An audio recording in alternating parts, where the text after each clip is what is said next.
O Senhor Jesus é a resposta certa para as nossas orações. Hoje nós vamos meditar no Salmo 20, que começa: o Senhor te ouça no dia da angústia, o nome do Deus de Jacó te proteja.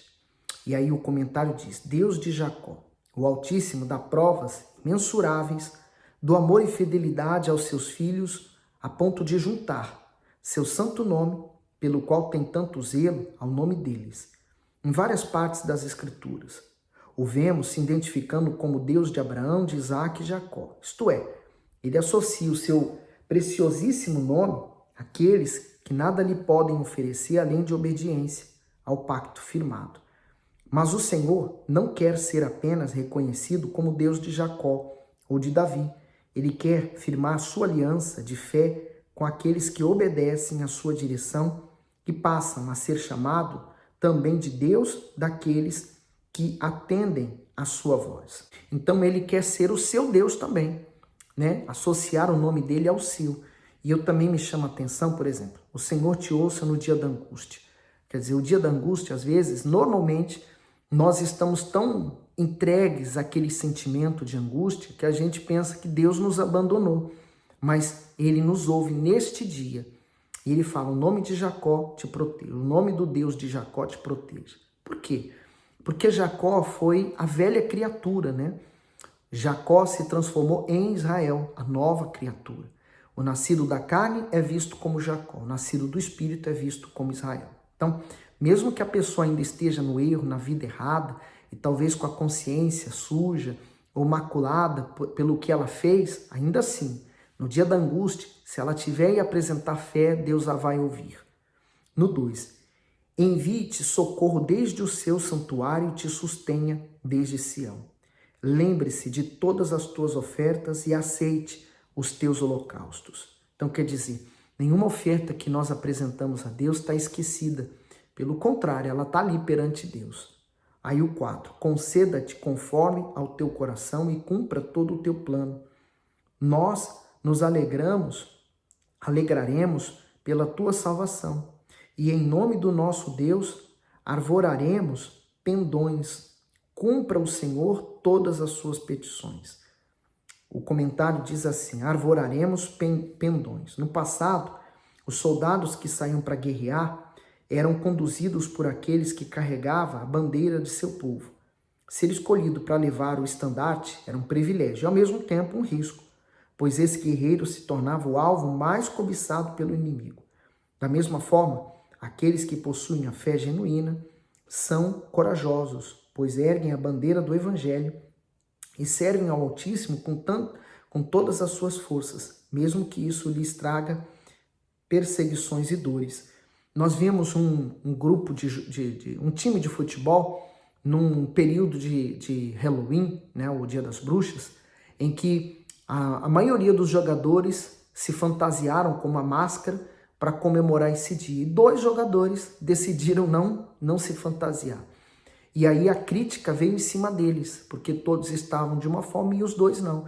Só que os 2 eram fiéis, são fiéis a Deus.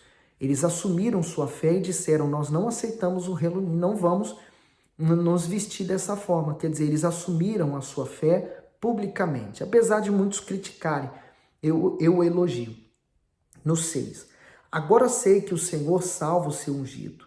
Ele o ouvirá desde o seu santo céu, com a força salvadora da sua mão direita. Então, essa palavra aqui, ela cria dentro de nós a esperança que produz a força para nós seguirmos em frente, sabendo o seguinte: olha, eu tenho a Deus que me perdoou, que me lavou, que me curou, que me transformou e que agora eu me entrego a Ele.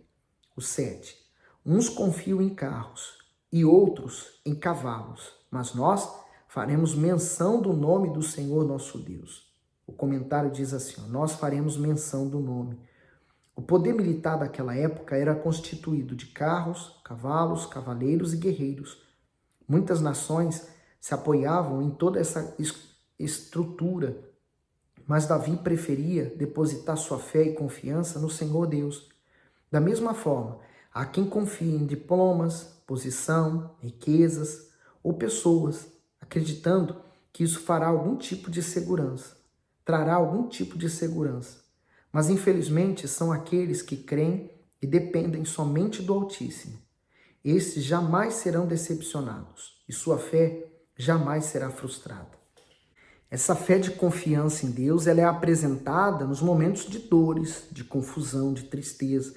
Por exemplo, Gideão com os 300. Não tinham carros, não tinham espadas, não tinham praticamente nada. Mas eles foram para a guerra, porque Deus daria a vitória. Seus inimigos, pelo contrário, estavam armados até os dentes. Tinham carros, tinham cavalos, tinham espadas, tinham tudo para uma guerra. Mas Deus deu a vitória. Quer dizer, quando nós confiamos em Deus, podemos estar em menor número, em desvantagem, sem nenhuma esperança de que vai dar certo. Mas quando nós vamos com Deus, aí as coisas funcionam. A confiança faz Deus ir conosco. 8. Uns encurvam-se e caem, mas nós nos levantamos e estamos de pé. Salva-nos, Senhor. Ouça-nos, o Rei, quando clamamos. Então, a confiança em Deus faz Deus ir conosco aonde quer que nós cheguemos. Você vai para uma audiência e nessa audiência você só tem a Deus. Por melhor que seja o advogado, você tem a sua confiança totalmente em Deus. Quando você vai resolver uma questão, por melhor que seja a pessoa que te acompanha, melhor é a confiança que você apresenta na palavra de Deus. Quando você está doente, o médico diz, olha, pela medicina fizemos tudo o que era possível, já não tem mais solução. E você continua confiando e crendo que Deus é a resposta para a sua cura. E quando menos você espera, você fica curado. Até o médico se espanta falando, mas não havia cura para você. O que você fez? Você diz, olha, o meu Senhor Jesus me curou. Quer dizer, você está dando a glória para Ele, então Deus vai dar sempre para você aquilo que você busca. A cura, a prosperidade, a vitória, mas lembrando que tudo isso é passageiro, né? O mais importante, o principal é você ter a salvação, tá bom? Manda esse salmo para alguém, fique bem e fique com Jesus.